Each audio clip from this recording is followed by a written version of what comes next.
it's very much a performance-driven content. E-commerce players want to sell. Luxury, on the other hand, remains very aspirational. It's about storytelling. It's about brand building. Today, social media is the first storefront for any business.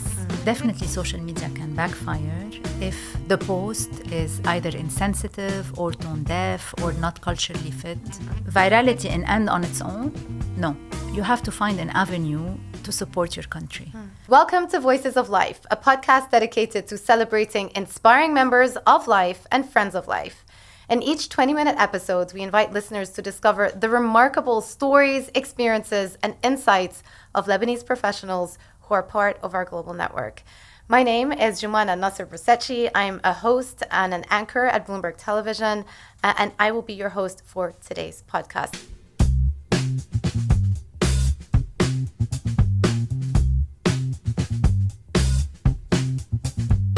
Really happy to say that joining me right now is Germanos, Group Director at Meta for FMCG, which I've learned means fast-moving consumer goods, luxury retail, and e-commerce in MENA. So great to be talking to you on the podcast today. I think there's so much that our listeners can take away from your journey, your background, and your perspectives on social media platforms these days. Start off by giving us a little bit of background on your career journey. Hi, Joumanna. First, let me start by saying that I'm very happy to be here today to delight the audience with some tips and tricks about social media in general. Reflecting a little bit about my career, so I studied electrical engineering in Lebanon at AUB, the American University of Beirut. But soon enough, I found out that it wasn't my true calling. So I started my career in finance, financial software for the finance industry. And soon enough, I wanted to explore more the business side of things, so I went to do my MBA, and I joined Booz & Company back then, a consulting firm to cover consumer and retail in Middle East and Africa.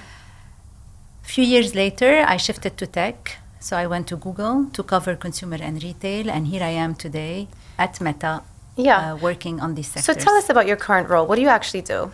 Currently at Meta, I am the group director of a number of industries that cover products in general. So everything you buy, from beauty, personal care, food and beverages, retail, e-commerce, luxury.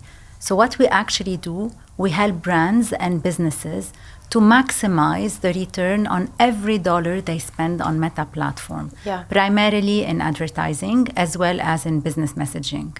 So you must have so much insight into what actually does well and resonates on social media platforms. And the rest of us is sort of walking in the dark, posting, hoping that what we post actually gets engagement. What is the type of content that does well, in your view? The type of content recently that does well is content that is relatable, that is authentic, that is short form. We've seen a surge in consumption of short-form video in the past few years. And when I say short-form, is technically less than 90 seconds. So people are really looking for content that is digestible, relatable, and entertaining as well. And does what resonates today differ from what used to resonate, say, 5 or 10 years ago? Of course. How? In what way? 10 years ago, content was highly curated, aspirational. Think of the really high budget production. That was the content, I would say, 10 or 15 years ago. With the development of social media and with the reach that social media has today, the shift has occurred into more user-generated content. The celebrities that used to be aspirational or are still aspiration today have also been coupled to creators. So these platforms have allowed that to new voices to emerge that are also very inspirational. So we've seen a surge of creator content. And as I said before, it's really about content that relates to people, that is authentic, that is real, that is digestible, that is entertaining. Yeah, but you work with different types of clients. And I just listed some of the different areas that you're involved with. It's FMCG, it's retail, it's luxury, it's e-commerce. How does that affect the customers' placement of ads and the type of content that they want to be associated with? This is a very important question because today content, and when we say content, it's the creative that goes into the advertising, account for 50% of the effectiveness of any marketing campaign on digital platform. So it's a heavy weight. Businesses put a lot of thoughts with the help of their partners, such as creative agencies, to come up with content. What is the content that works depending on these different industries? Their needs are different. Their consumers are different. If we think of e-commerce, it's very much a performance-driven content. E-commerce players want to sell. Retailers want to sell. So yes, they do videos, they do posts, they do different types of formats like carousel, etc. But the main objective is to sell. Luxury, on the other hand, remains very aspirational. It's about storytelling. It's about brand building. It's about creating that luxury story about craftsmanship, about the history of the brand. And this needs a different type of content that really tells the story in a still highly curated manner. So depending on the industry and depending on really the objective of every campaign, the content should be tailored accordingly. Yeah. Let's say, one of our viewers, listeners today runs a small business and they want to expand their footprint on some of these social media platforms, but they don't have a huge budget. What tips or advice would you give them? Okay, so first, it is very important for them to establish presence on social media. Today, social media is the first storefront for any business. It helps them tap into new audiences. It helps them build awareness for their businesses so that they can sell.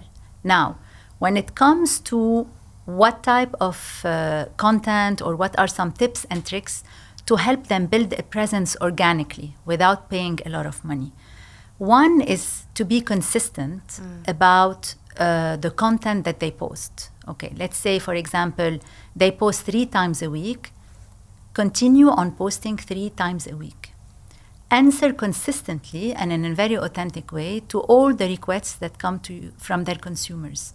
So, for example, direct messages, comments on posts. Make sure to answer every comment. Interesting.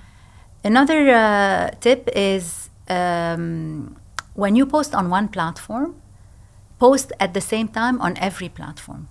Different platforms have different type of users. So any consumer has 2 or 3 social media apps, so make sure you're present on all social media apps. And 4, it's around building the community. This is what social media platform allows you to do as a business. So it's very important as a brand to build your community and to collaborate as much as you can with some small creators, some other businesses, to create that community and that story around the brand. So I was going to ask you about that because there are now new features on Instagram, and I don't want to make it too specific to Meta, but there is the option to do collaborations with other brands, with other people. Do those tend to advance the cause? Does it help doing those types of collaborations? Of course, because when I collaborate alone, I reach my audience. When I collaborate with you, our audiences are combined. When we collaborate, 1 + 1 = 3. We reach into broader audiences, and the algorithm of Meta or of any other platform is powered by AI these days, and it's becoming so strong at finding the right consumer for this particular business by serving the right ad at the right time to the right consumer. Do you get penalized? Let's say you're somebody or a brand with a massive following, and you do a collaboration with a brand or a profile that doesn't have a very big following. Does the one with the big following get penalized for doing the collaboration? Because that's a concern sometimes. Not necessarily. It really, when it comes to paid advertising, it's really about the objective of the campaign. So let's say you're running a campaign with the main objective to sell. So conversion is the main objective.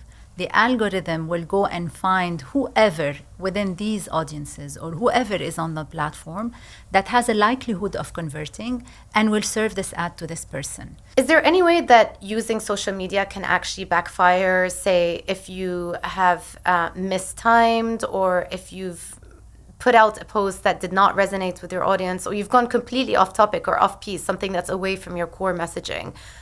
Yes. what would you advise to somebody who wants to build up a presence, or brand who wants to build up a presence, vis-a-vis staying consistent with their messaging and avoiding those types of pitfalls? Definitely social media can backfire if the post is either insensitive or tone deaf or not culturally fit.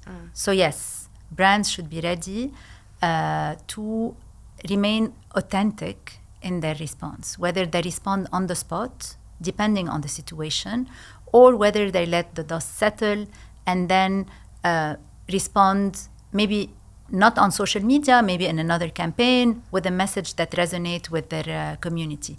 But in all cases, it's very important to listen and to be really authentic, to take the feedback and to act accordingly. Yeah.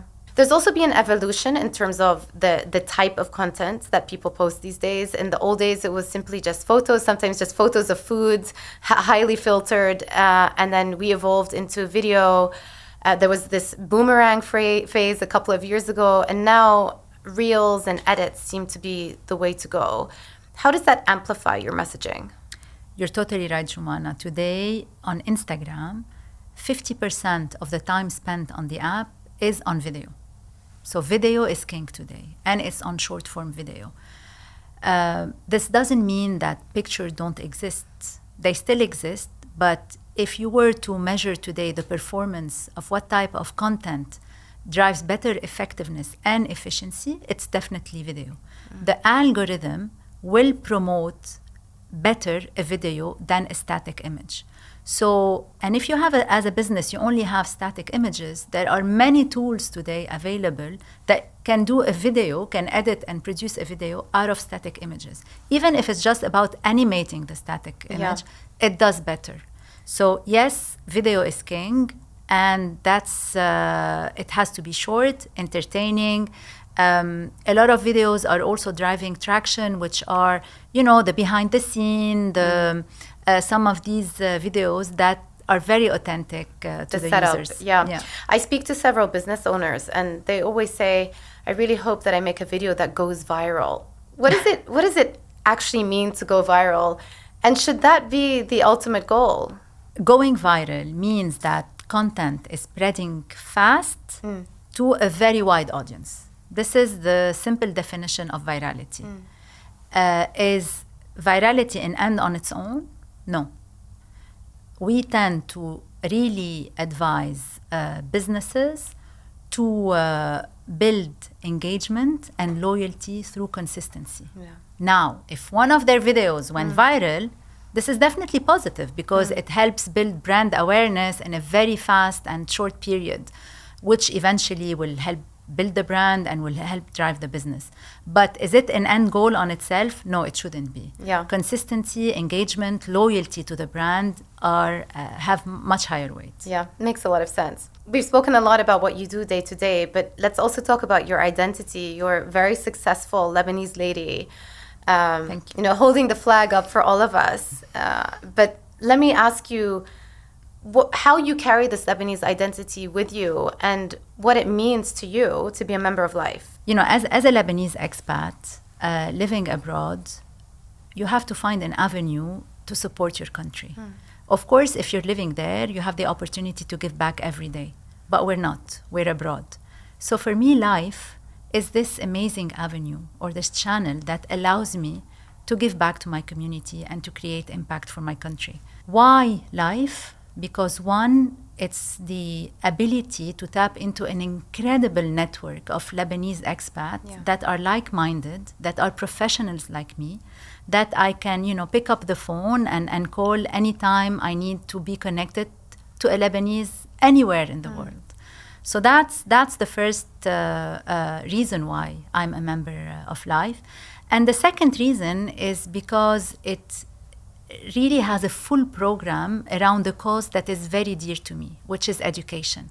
The ability to lift the financial burden of scholars and have them fulfill their dream and giving them the opportunity to thrive and to reach, their career goals the same way I reach is something that really brings me a lot of joy. And when you hear it from the scholars, so true. it's really impactful. I was myself a recipient of a scholarship back in my MBA, and I know that, you know, when you lift this financial burden and you let them focus on what they're good at, which are studying, and them reaching, you know, getting the degree and giving them access to good opportunities in the professional world, this is amazing. It resonates with me personally. My mother is a teacher, and I also was a recipient of scholarship. I know that it changed my life, and exactly. I always say that education can bring light to darkness. 100%. What role do you think, or do you see for Lebanese at home and Lebanese abroad in the broader development of the country? Listen, it's a very personal question. Some Lebanese are living abroad and, you know, don't find the necessity to give back to the country. But if you're a Lebanese and you're nagging about the situation in Lebanon, you have to make an effort. Yeah. You know, you cannot only nag and do nothing about it and hope that things will change. Yeah. You have to make an effort. Making an effort, as I said, is taking part of any organization or any NGO that will give you the avenue to make an impact, be it small or be it big. So this is why, you know, when I speak to my fellow Lebanese friends and I tell them, come, join, do something, let's do something and raise awareness about the impact of these organizations are doing to Lebanon, and life is a great one. I'm going to round up with two perhaps lighter questions. The first is, what is a beautiful memory that you have of Lebanon from when you were growing up? I think it ties back to family. Yeah. It's these Sunday lunches at my grandma's place where you have, you know, probably 50 people around the table, the adults on one table and the young children on the small table on the side. I think I'm still put on the kids' table when we go for those dinners. We all want to be at the kids' table these days. This is where the fun is. And then final question. Obviously, you know, we spend a lot of time talking about social media. I didn't ask you the number one important question. How do we switch off from social media? Personally, I work in the social media field, but I'm not a heavy user of social media. So the best way to really disconnect is to put your phone away. And it's not only related to social media, it's only everything you do on the phone. I think if you just put your phone away for an hour, keep it upstairs while you're downstairs, for example, helps you disconnect. So for me, it's just putting my phone away. Very simple. Very simple. Anna, thank you so much. Joumanna, it's been a pleasure. Thank you so much. Thank you for listening to Voices of Life, where stories connect us and purpose moves us. Join our global network and be part of Lebanon's brighter future wherever you are. To learn more about life, visit our website and follow us on social media.